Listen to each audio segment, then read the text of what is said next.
The Colored Women's Club was the start of the Black community of modern era in Montreal. Can you imagine an active group right now today for Black women? I can tell you one thing.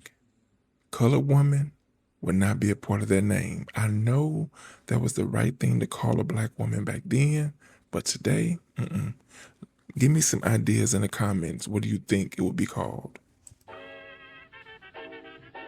The Colored Women's Club had come together because of a series of pandemics from the 1880s into the 1890s. The average Black person did not have support. There was no social safety net.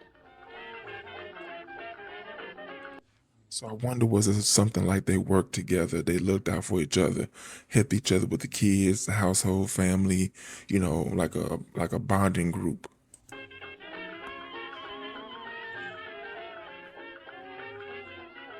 These women started to think about how to keep their families safe and to begin a structured community focus. 1907, they started Union United Church. And then 20 years later, the establishment of the Negro Community Centre. Well, first off, tell me your thoughts about this video. And what would you think if that type of group was to come together right now today? Would you be okay with that? Would you be a part of that? Let me know about that as well. Be sure to like, share, watch more videos, and subscribe to the channel.